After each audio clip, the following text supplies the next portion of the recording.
Hello मेरे प्यारे खाते पीते लोगों, कैसे हो आप सब। आज हम घर में ही शेजवान सॉस की रेसिपी बनाएंगे और ये 100% बाजार के सॉस से ज्यादा बेटर बनेगा और वो भी बिना प्रिजर्वेटिव के। तो चलिए शुरू करें।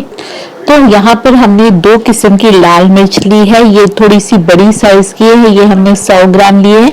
और ये थोड़ी सी छोटे साइज की है, मतलब पतली है, तो ये हमने ली है 50 ग्राम। जो बड़े साइज की लाल मिर्च होती है वो छोटी वाली से कम तीखी होती है। वो या तो बेड की या तो कश्मीरी लाल मिर्च के नाम से बिकती है, मगर वो 2 वैरायटी की लाल मिर्च आपको हर जगह नहीं मिलेगी। शायद कुछ सुपरमार्केट्स में मिल जाए। और वो 2 वैरायटी की लाल मिर्चें इस बड़ी वाली लाल मिर्च से भी कम तीखी होती है, लेकिन ये 2 वैरायटी आपको हर जगह कॉमनली मिल जाएगी।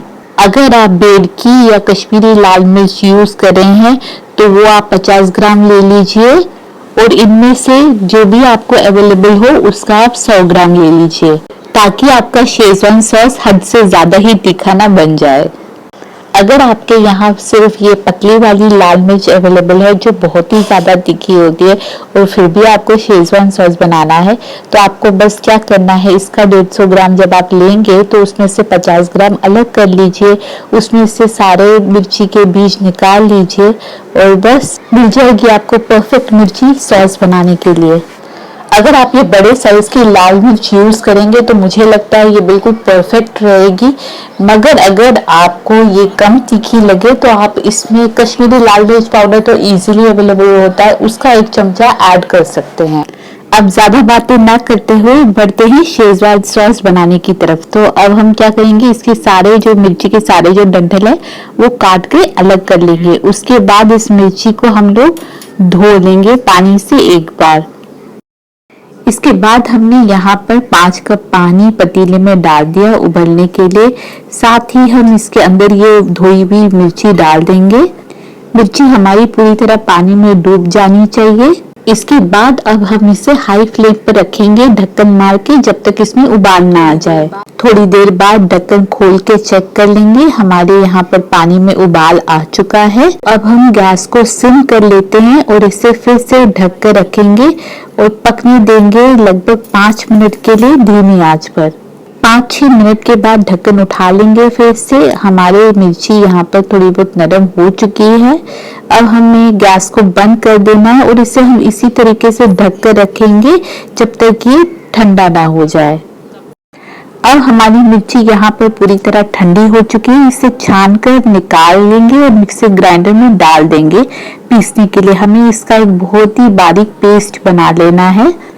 थोड़ा थोड़ा करके 2 बार पीस लेंगे, उससे जो हमारा पेस्ट होगा काफी स्मूथ बनेगा और मिक्सर ग्राइंडर पर भी ज्यादा बोझ नहीं पड़ेगा।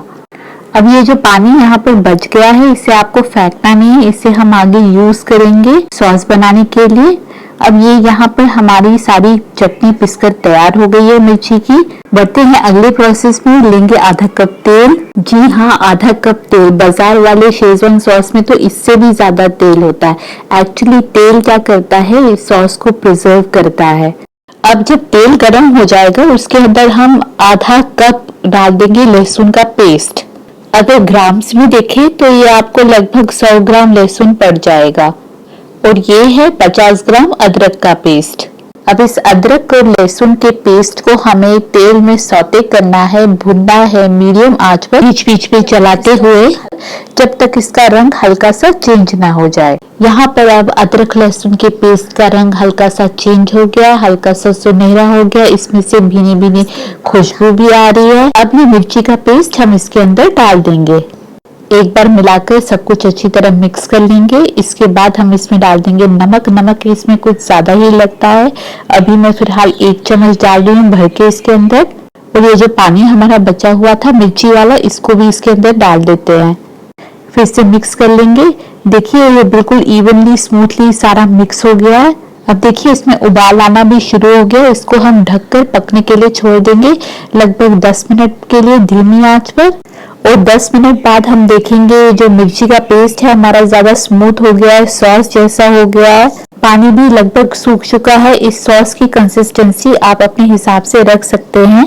नमक इसमें थोड़ा सा कम लग रहा था तो इसमें हमने 1 टीस्पून नमक और डाल दिया हमने इसमें 2 टेबलस्पून विनेगर। ये सॉस को प्रिजर्व करने में हेल्प करेगा और खट्टापन देगा।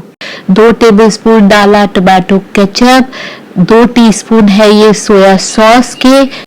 चाइनीज सॉस या चाइनीज रेसिपी में अजीनोमोटो डाला होता है, अगर आप चाहे तो डाल सकते हैं 1 चम्मच, मगर वो हेल्थ के लिए अच्छा नहीं माना जाता इसलिए मैंने नहीं डाला है। और शेजवान सॉस में होता है सेलेरी तो हमें आसानी से नहीं मिलता इसलिए हम सेलेरी के बीज ही डाल देते हैं। सेलेरी के बीज होते हैं अजवाइन के, तो हमने यहाँ पर आधा चम्मच अजवाइन डाल दिया इसके अंदर। अगर आपको ये सॉस ज्यादा तीखा लग रहा है या तो आप इसमें थोड़ा सा चीनी फिर ऐड कर लीजिए या फिर टमाटो केचप और थोड़ा मिला लीजिए। अब इसे ढककर धीमी आंच पर पकने के लिए फिर छोड़ देंगे 5 मिनट के लिए। उसके बाद बस ये सॉस तैयार है। ये गाढ़ा होकर छींटे मार सकता है इसलिए सावधान रहिएगा। मैंने तो हाथ में ग्लव्स लगा लिया है। गैस को अब हम बंद कर लेंगे और इसे ठंडा होने के लिए छोड़ देंगे। इसे साफ सुथरे डब्बे में भर कर टाइट बंद करके फ्रिज में रख सकते हैं। ये 6 महीने तक भी खराब नहीं होगा। अगर आपको ये रेसिपी पसंद आई हो तो लाइक, शेयर, कमेंट और सब्सक्राइब करना ना भूलें। आप हमें फेसबुक, इंस्टाग्राम या ट्विटर पर भी फॉलो कर सकते हैं। मिलते हैं एक नई रेसिपी के साथ, तब तक के लिए बाय बाय।